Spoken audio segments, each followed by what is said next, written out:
This is your Fox 47 News Flash. Welcome to your Fox 47 News Flash from the Digital Newsroom. I'm Chris Lewis, and these are the top stories that we're following.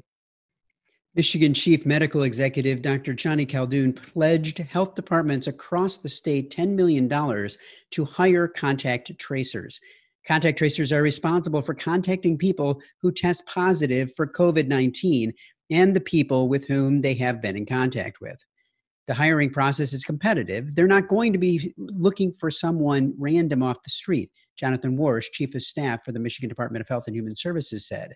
Health departments are going to be looking for individuals with a public health background, nursing, social work, community health backgrounds.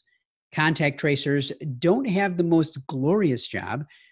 You may be telling them for the very first time that they've tested positive for the coronavirus, Walsh said.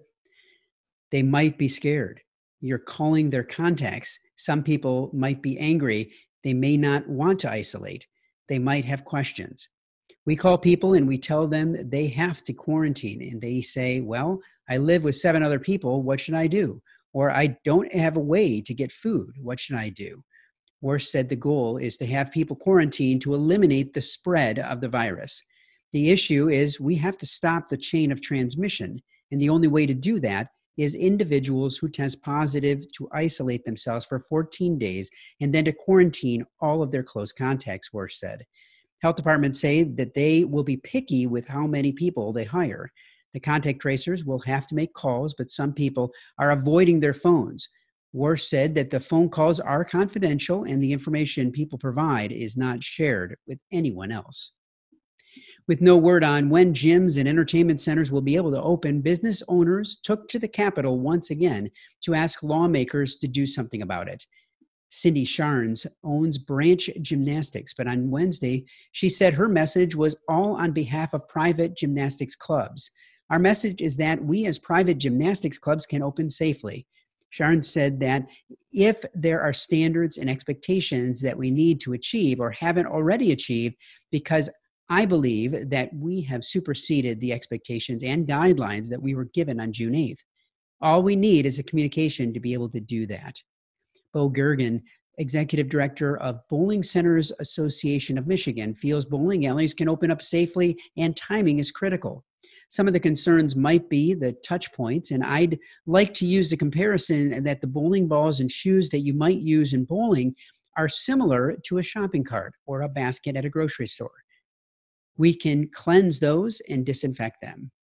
Chris McHouston, co-founder and CEO of Goldfish Swim School, said they too have worked on plans to open up safely.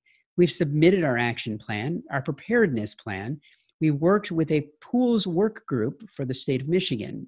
We're going above and beyond with every safety measure we can.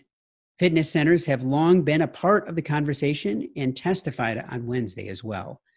All of them had a common frustration with the lack of communication from Governor Gretchen Whitmer's office. There are only a few other states without gyms open. With Michigan still struggling to flatten the curve of the coronavirus, there's no word on when they will reopen. Meridian Township is going after the owners of a blighted golf course. People living along the former Walnut Hills course at 2874 East Lake Lansing Road are sick of nothing being done with the property. It was good for probably almost 2 years, Mike Jenkins said. It's not in good shape. There are tree limbs that have fallen. There's grass that's grown high, and it looks like we are just up against a vacant lot. Jenkins bought his home on Skyline Drive 10 years ago because Walnut Hills was in his backyard. I looked straight out and saw the 11th green, Jenkins said, and I thought, wow, this is it. This is a good place. I like this. Jenkins watched the property deteriorate since the course closed in 2018. The only plus is that this is now nature. Several buildings on the property are also in bad shape and are targets of vandals. Meridian Township Manager Frank Walsh said some buildings are too dangerous and need to come down. Reporters spoke with one of the owners on Wednesday, but he declined to comment, directing all questions to Meridian Township. Walsh said if nothing's done, the township could tear down the buildings and bill the owners. There will be a dangerous building hearing online at 6 p.m. on August 6th.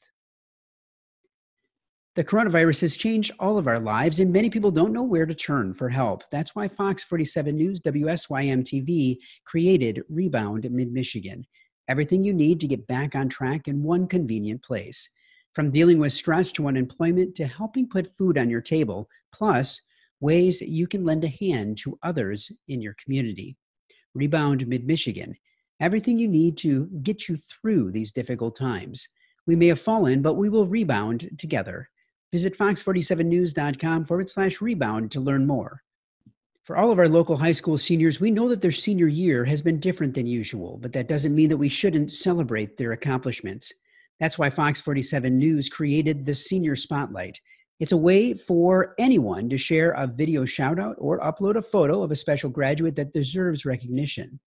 So go to fox47news.com/grad to upload your video or photo today and let Mid-Michigan graduates know how important they are and how bright their future truly is.